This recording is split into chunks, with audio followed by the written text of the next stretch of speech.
Hi everyone, welcome to the One Stop Wrestling YouTube channel once again. Today's guest you have previously seen on AEW Dark. Welcome, Michael Martinez. How you doing, man? I'm doing great. Thank you for having me. Nah, absolute pleasure. So let's jump straight into AEW Dark. How was that? Has it been a blast for you? Oh man, it's definitely an amazing experience. I'm super thankful for it, and it's something that when you start training, you start thinking about if you'll ever even reach those stages. So the fact that I've gotten there, that's awesome. I'm not complacent by any means, but it's been a great experience, and it's something I'm super proud of. It's one of those goals, I guess, as you start on in anything. Yeah. Let's say it was basketball. You look up to these people, and you look forward to hopefully one day sharing the stage with them. So from that aspect, it's amazing. So you're talking about like training. So obviously you've been training through the Nightmare Factory. How did you originally get in touch with the Nightmare Factory? How did it all come around? Sure. So, I was actually training a little bit before the pandemic. I had been by a cheeseburger school. It's located over in PA. It's called the Worldwide Dojo. So that was a really cool experience. A lot of people from ROH would pass through there, and Cheeseburger is one of those people that's a wealth of knowledge. Yeah. So that was awesome. But then, of course, with the pandemic, I was located in New Jersey at the time, and everything was shutting down. And so it was one of those things where, I had to make a move somewhere. And I figured, why not go to one of the best places I'd say in the world to train at? They're having QT, people like Glacier there. Ernest the Cat Miller will stop by once in a while. And obviously Cody Rhodes. There's just so much talent that walks in and out of those doors that, I've always been the type of person I try to surround myself with the people that are, going after their goals or already met those goals, and the best of the best. And I feel like that's the best way to test yourself, and also, pick up those good habits and learn as much as you can. So you obviously speak about people like Glacier, who's well known in the industry from WCW. What kind of how's he impacted you with that such a wealth of knowledge? Oh man, he's one of those people. He's lived it. So I love whenever in the moment you kind of get frustrated, I guess, sometimes as you're training and you have to do things over and over again. He's really particular about the details. But at the same time, that's, I think, what you need to succeed at the next level. And just being around him, I'm a huge Mortal Kombat fan. I remember him in WCW. So now to come full circle and actually train with the guys, just awesome. And he's just one of the most generous, nice people I've come across in this industry, for sure. So he's always willing to give you advice. It's more so if you're willing to take it, but he's not one of those people that just goes and is old school mentality. He does try to keep things in mind. And obviously, if you look at his work, I'd say he was actually ahead of his time. So he's definitely one of those people that I love to hear his feedback, because it's coming from a good place. So, do you ever find yourself going back and rewatching like certain matches from like the WWE Network, because obviously if you're being trained by Glacier, do you feel like you do that as kind of like an education to go back absolutely. and rewatch? Absolutely. I watched plenty of wrestling as a kid. I kind of started off, I had an older sibling that he was super into wrestling. So it started off from that aspect. Then as we got older, some people remember VCRs, but if they don't, usually you'd have to have somebody, unless you had one of those fancy ones that you can schedule, you have to have somebody record them. And most of the times that was me, because he was working at the time, or sometimes he was bartending, so he couldn't be home in time to start the recording. So by virtue of that, I kind of just, got enthralled in it, and I would just stay stuck to the screen the entire time and then watch it again with him later on. So, going for now, I'm always on Peacock and YouTube looking up old matches. I feel like there's so many things that people kind of forget about. And there's just so much good stuff that if you look back, you'll be surprised. There's even a match I found from the 1950s. that I mentioned on another podcast, and there was actually a ripcord tombstone done, No which way. nobody has done that today. 1950s. Yes, and there also was a power bomb, and it was in France. And I have the link, so I'll send that to you later. But it's just one of those things. You'll be surprised where you can find things. You know, there's always room for improvement, and I think that, you know, just like football players will look back at people like Marino, or let's say, you know, any sport, you really look to those greats and see what they've done. And I think there's always Yeah. something to learn for sure. But especially from a big man aspect, you know, people like Kevin Nash, Undertaker, Kane. I mean, I've watched their matches millions of times, but every time I go back in, I learn something new, or I see something different, and I'm like, wow, that's awesome. Yeah. So QT Marshall is quickly getting a reputation for being one of the best trainers in the industry. How's it been like to work with QT? He is quite literally amazing as a trainer, I would say. I mean, if you look at AEW, there's so many people that he's been involved with that, you know, even the main event of this past Rampage, things like that. Like, he's just constantly working with people. He's always willing to work with people. And then the other thing that, you know, I find awesome is he doesn't come from a place of like, he doesn't talk down to you necessarily. He knows exactly how to break something down to you where you'll feel like, wow, how did I not think of that? You know, you walk away like that. You don't ever feel like, oh, I'm an idiot for never thinking that, or things like that. He always gives you really good insight, and is always, you know, taking into account all the things he's learned, which again, I feel like that's the best way. You know, you go after these people that have really honed their craft, like a QT Marshall, and you're going to learn plenty. You know, it's up to you if you're going to receive it, but he's going to give it to you if you're actually putting in the work. That's awesome.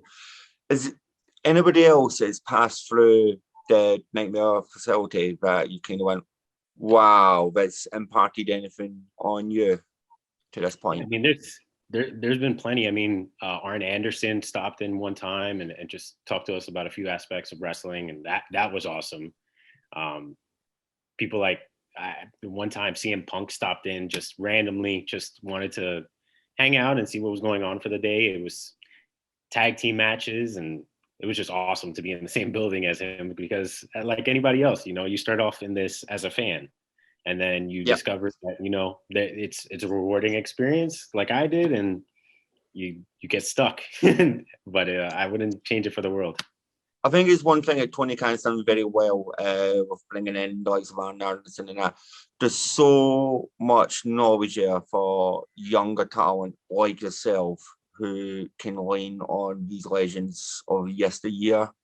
And that's a fantastic position to be in, considering that AEW is still, what, 2-3 years young. He's done incredibly well on that. Absolutely.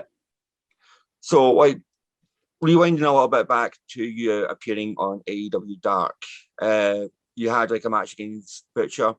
How was that? Because you are perceived as being a big man wrestler as the Butcher. How much fun was that? Yeah, I mean, it was plenty of fun. I mean, he's one of those guys that I'd say I'd seen him at a previous taping, and he's super open to like giving feedback or giving pointers. So from that aspect, awesome professional person to work with.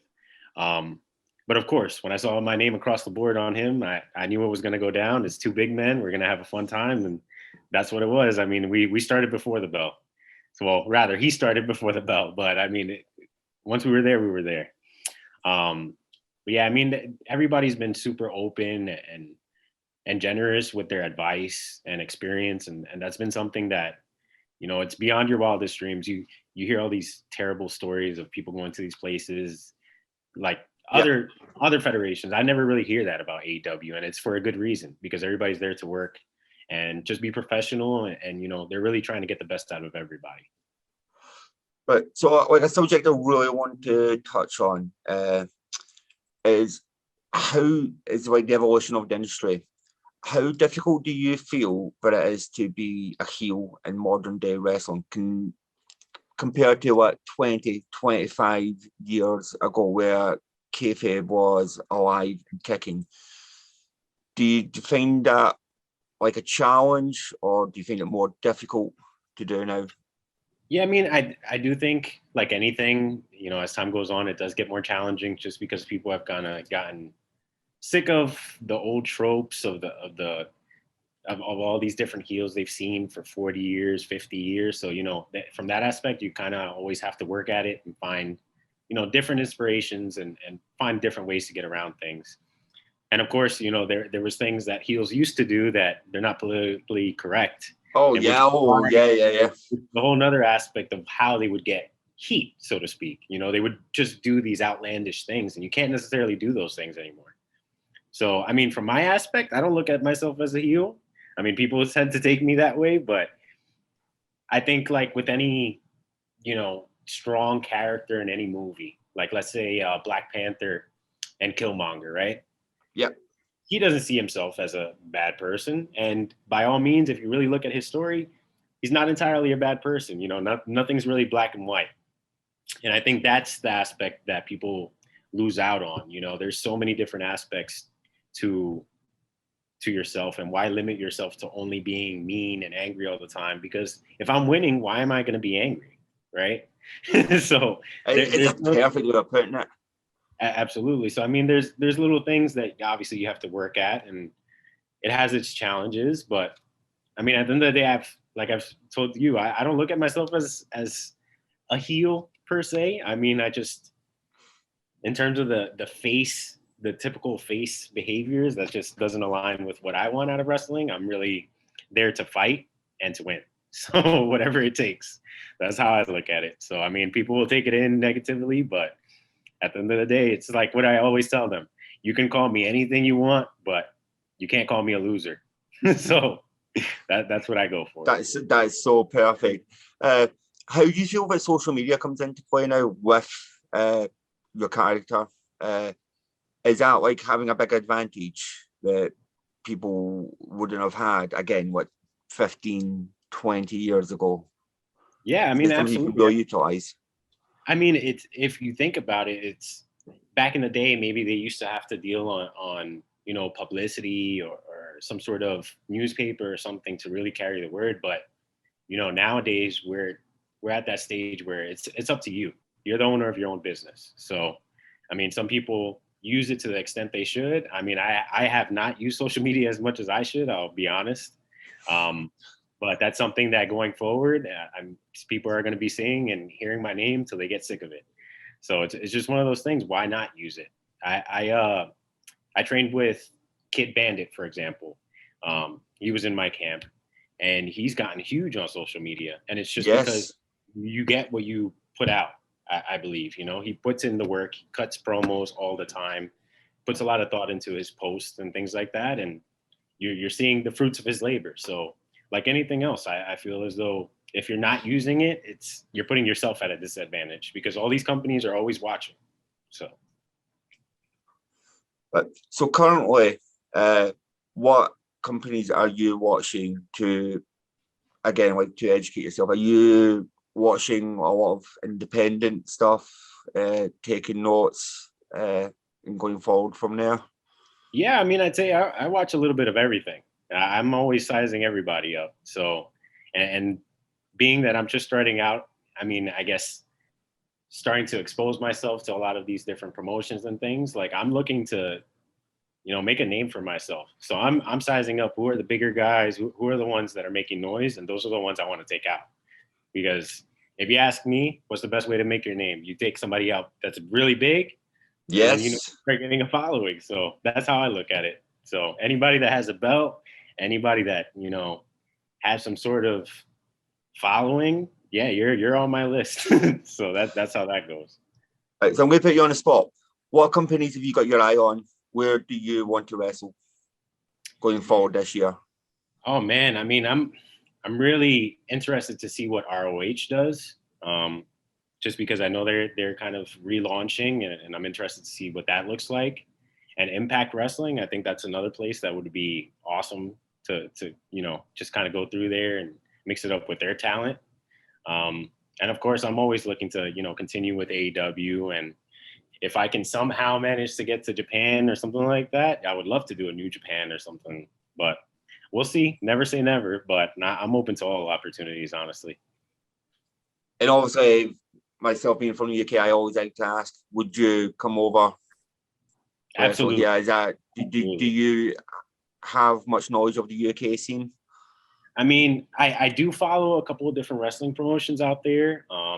I'm not as familiar with it as I would want to be, but there's a lot of talent that has come out of the UK and Europe in general that, I'm huge fans of. Like, for example, a Finn Balor. That's somebody that for me, going back, when he signed with NXT, that was one of the guys that kind of got my attention back because I had kind of fallen out of watching wrestling for a little bit. So a Finn Balor, or even you look at Japan, like a Hideo Itami, like there's all these people that they brought into NXT at that time that were from so many vast parts of the world, and there's so much talent. So why limit yourself to one continent? So anybody, Exactly. anywhere. That's how I look at it. So either a positive or a negative. So over the last 18 months, obviously WWE have done several rounds of releases. If it doesn't look like it's slowing down, does that make the industry more difficult at the moment to break through, do you think? Making it more competitive? It definitely makes it competitive in a sense, but something that was never lost on me, Cody Rhodes says it to all the trainees all the time. You can't wish bad talent. You can't wish good talent away. You can't just see somebody like, let's say somebody from NXT that's a bigger guy gets released. I can't look at it like, oh, he's going to take all the bookings and things that I want. No, you have to, put in the work, and then everything else kind of will sort itself out. So that's how I look at it. And honestly, I don't think that it's necessarily even a bad thing because, although they are releasing a significant portion, in some cases, there are people that weren't necessarily happy with the role they had there. And I'm the type of person, I look at the positives. So if you're not happy somewhere, you know what? You're getting a paycheck for 3 more months out of it, and get to work and show them that they were wrong. That's how I look at it. So have any of those releases really genuinely shocked you? And you've thought to yourself, man, if the stars align, I want that match. Yeah, I mean, there's plenty of people. I mean, the Karrion Crosses, the Keith Lees, those are ones that I'm like, what were they doing? But again, things happen for a reason. And I think in most cases, it'll work out better for them that, they got out of that environment. Other people seem to thrive in that environment. So as much as there is a lot of noise around them releasing so many people, I do feel like it also doesn't lead as much to people getting frustrated and getting stuck in the same role. I mean, granted, there are the Mustafa Ali and people like that it will happen, just like with any other entertainment business. But I think that it's, in a way, it's keeping things fresh. So some people are kind of short-sighted when they see these releases and they're like, where is all this talent going to go? I mean, ROH is relaunching right now. There's a lot of talent that they're going to need. So that's I see it as a room for a lot of opportunity, So I want to touch up on the AEW, the Nightmare Factory showcase you were a part of. So when I watched that, you've got a very, very devastating sit-down powerbomb. That's scary. How did the chokeslam? How did you take the inspiration from that for that? So the chokeslam, the way I actually got the inspiration, funny enough, is it kind of runs in the family. So it used to be a finish for somebody else that I'm related to, that when they were in Ring of Honor, that punishment Martinez, he used to give that to everybody. So I'm just trying to keep it alive at this point. And it was one of those things. It just felt natural to me because I'm a huge fan of Kane. So I wanted to do something like a chokeslam. And I figured, why not do the version that nobody else does besides my family? So yeah, you did touch on your brother slightly there, who is Punisher Martinez, now known as Damien. Did you get a chance to go to WrestleMania this year and see that match? I did not go to WrestleMania this year, which is unfortunate just because of there was a couple of things going on at the same time. But it's been awesome to see him, just thrive in that environment. He's a person that absolutely. he doesn't care how the cards are stacked one way or another. He's going to come out on top. And it's just been an awesome experience. And there's so much inspiration and motivation I get from, having a brother that's going through these things. It's like, I can't just show up at these places and just, I got to give it my all. So it's an awesome experience, to be honest. So looking forward to the rest of 2022, do you envision yourself getting back on to Dark, or do you feel now that Dark Elevation is your next step up? Yeah, I mean, I think there's a lot of work I still got to do in terms of, being on my P's and Q's. So the next goal definitely is an elevation versus a dark. But I think the goal also is, just to keep improving and get to the point where it's not a question of where I belong, So that's the other thing. I'm looking at it as this is the year I'm really challenging myself, give it my all and show everybody that I'm here to earn my worth and I'm not here to ride on anybody's coattails. So that's such a fresh look at looking at things. So I've got some questions here that's going to allow fans watching us to get to know you a little bit better. So sure. The first question is, what's the first wrestling show that you remember watching on TV? Oh man. I mean, there's so many I recall, but I would have to say In Your House. Any of the In Your Houses, I still remember them very vividly. I just remember watching wrestling nonstop as a child. I mean, I still have a lot of my classic action figures. It was something that was just really part of my life, honestly. So definitely In Your House. I remember watching In Your House.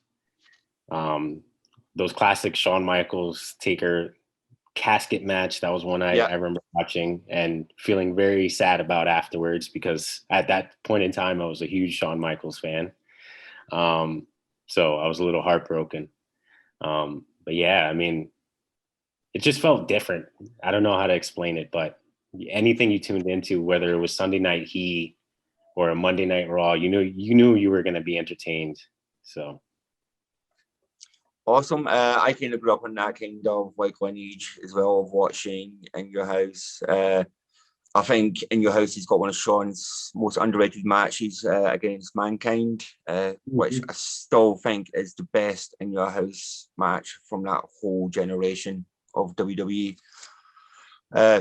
So the next question is, what was the first wrestling show you attended? So the first wrestling show I attended, it was a Monster Factory show. So over in Paulsboro, New Jersey, where a lot of talent has come out of there. QT trained there for a bit early on. Just so much good talent has gone through there. Matt Riddle, people like that. So, but it was when I was younger, older brother was just starting out and it was just awesome to see it live for the first time. I mean, I had seen it on TV, but it's one of those things that I genuinely enjoy telling fans or, whether it be family or friends, like go to these events live. It's so different. You could really lose yourself and be a part of it. And that's, as a kid, yeah, I mean, half of these people, I don't even remember who were wrestling on these shows, but they would give you these little, like, it was just basically a paper they printed that was like the poster and all the names. And I would run across and see if I can get everybody's autographs on there. And it was just awesome as a kid to be, there. Do you remember what the main event was? I don't. Oh man, it was so long ago. I have no idea. But knowing my brother, he was probably involved. I know he would wrestle with this guy called Nasty Nick all the time. And as a kid, I mean, I recognized that he was a heel. But at the same time, I was like, this guy, I actually don't like. I hate him. Why is he doing these things? So it just upped the ante. It's kind of funny to see like someone you're related to in a match because it definitely ups it. Especially if they're already a face, because whoever the heel is, you're going to get 3 times as mad whatever they do. So it's just one of those things it was cool as a kid and it definitely brought me into it. Awesome. So I'm going to ask you what your current all-time Mount Rushmore of wrestling is. So that's a hard one, but I'm going to go Undertaker has to be there. I'm going to go Shawn Michaels is another one. I think he's earned it. Chris Jericho, which I think gets lost on a lot of people, but if you look across the board, he's another person that's reinvented himself and found ways to stay relevant. Which is the hardest thing to do. Yeah, which is, I mean, people compliment Undertaker all the time, but Chris Jericho hasn't had it easy. I mean, he's done an incredible job. And he's still going. Yeah, and that's the other thing I was just going to mention. I mean, you see all these people that they don't go the same way. He can still go.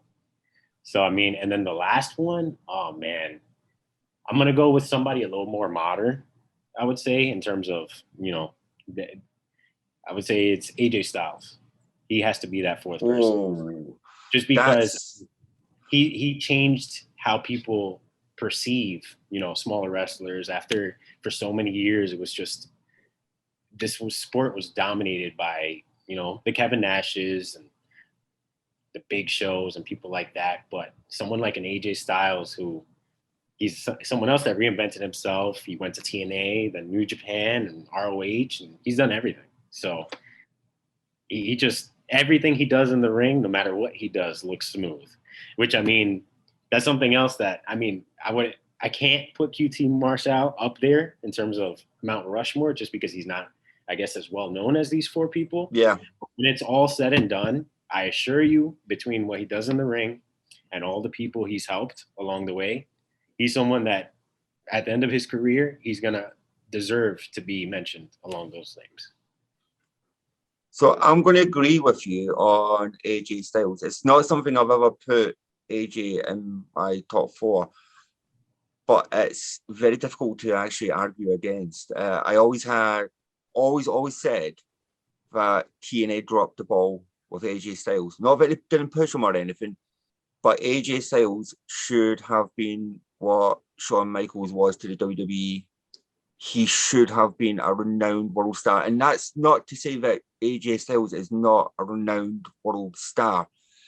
I just think that they could have took AJ Styles and TNA to a whole new level. And I think that's like one of the biggest drops I've seen in wrestling in the last 20 years. Yeah, absolutely. I mean, it's one of those things, right? Hindsight's always 20/20. I think they were relying a little too heavily on, you know, a lot of released talents and things like that. Yeah. From WWE at the time, and I feel like you said, they didn't get the most out of what they could have with what they had. But again, I think that's, you know, he's also made the best of it. He's in a place where he's very comfortable now, and he's showing that he belongs on the top. And the other thing that I guess that positives out of a negative, there's companies, you know, nowadays like an AEW or even Impact nowadays that they kind of realized where they went wrong. And so now those people aren't missing out on those opportunities like they would have maybe 15, 20 years ago. You know, they see somebody with potential, they're going to give you that shot. And if you fall flat, that's on you, but they're going to give you the opportunity at least. And that's the thing that, you know, even with the WWE, I think that is huge nowadays is, yeah, there's a potential that you can be cut from anywhere if you really look at it, but they're also giving you an opportunity, you know, and if you live up to it and you do what you're supposed to, you'll be okay. I totally agree with you. So I'm going to switch that question around ever so slightly, and I'm going to ask you your top 3 active wrestlers today. Top 3 active today. Oh man. So I know this is one that everybody's going to predict, but I would definitely, my brother has to be up there just because of the things he does. I mean, I can't do half the things he does. And it's just, every match he does is just awesome. The storytelling, everything. Number 2, it would have to be Chris Jericho, just because of the fact that, as I said, he's been active all this time. I was a huge fan of him as a kid. Ever since I remember seeing his debut and seeing him come out with that ponytail and just coming out and not caring. Yes. The reaction. That was one of those things that drew me to wrestling.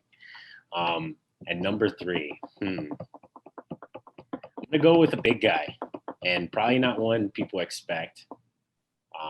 But being that I'm in AEW more than I am in other places, I would say that third person is like a Lance Archer. You know, I've seen his matches with Ospreay, Hangman Page, you name it, he's put up solid matches. And that would be another person that I would love to mix it up with, just because I feel it would be a little different. Just because, we look at, he's got about a half an inch, maybe an inch on me, but we look pretty close eye to eye. So I think Lance is one of those people, again, a bit like Jericho, who has reinvented himself.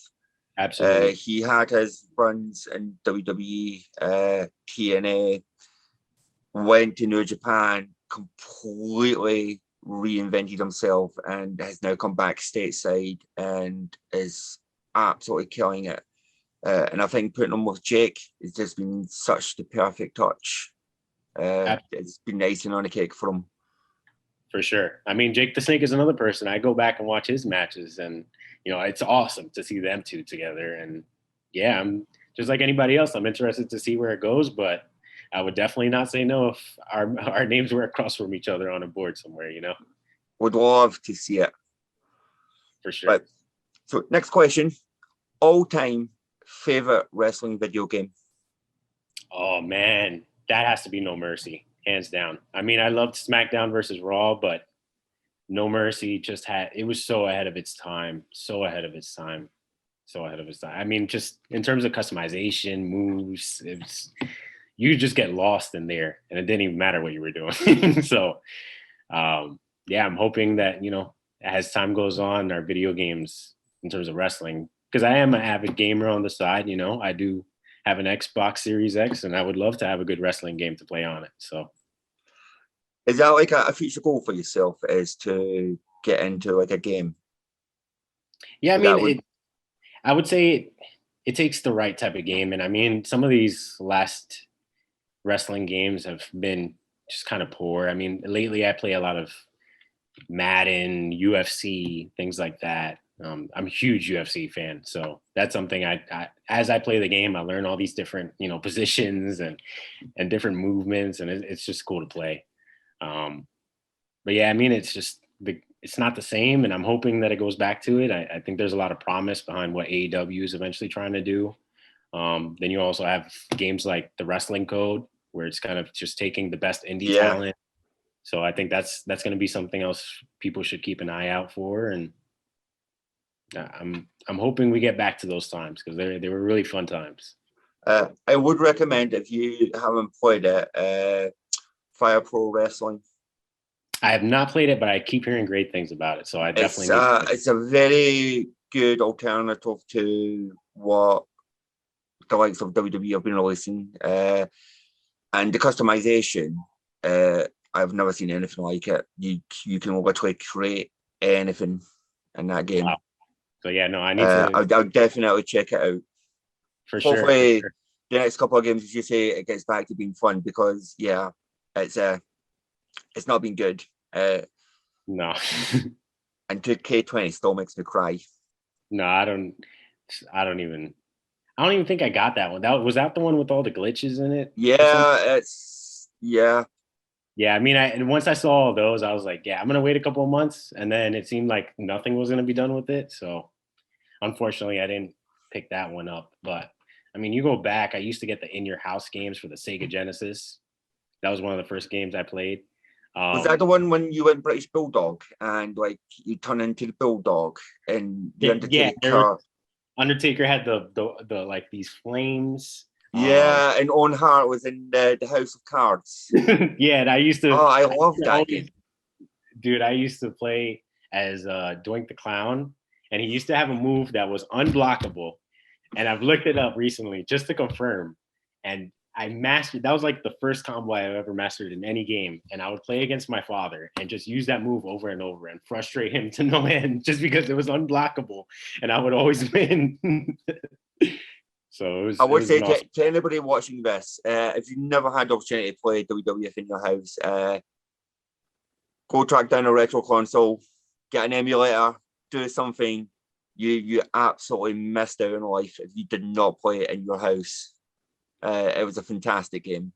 Absolutely. I mean, it was kind of like Mortal Kombat meets wrestling, which, as I said, I'm a huge Mortal Kombat fan, and I played those games a ton. But that crossover was just awesome. That was one of the most well executed things I think I've seen in video games. Right. So I think a perfect way to round this off in that is, what's your personal goals for the rest of the year? Yeah, I mean, so I think the first and easiest goal is, just to get back really to training and, not skipping over the fundamentals and, just keep growing in terms of a wrestler and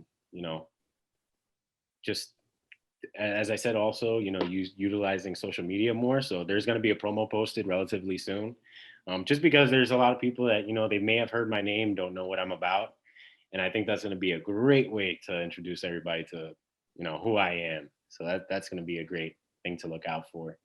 But yeah, my goals are, they haven't changed much from last year. Still, I want to get as much exposure as possible. So I hope to travel a lot more for wrestling and go to some different states. Hopefully make a run up Northeast, back where I'm from. That would be fun.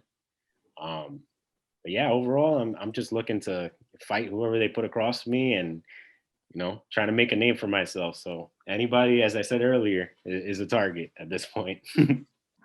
I genuinely can't wait to see what the rest of the year brings you. I hope to get to see you not only on AEW television again, but everywhere. It's been an absolute pleasure having you on, and I wish you nothing but the best of luck, man. No, I definitely appreciate that, and I appreciate you having me on. This has been a blast. So anytime. Thanks, man. Take care of yourself. You as well.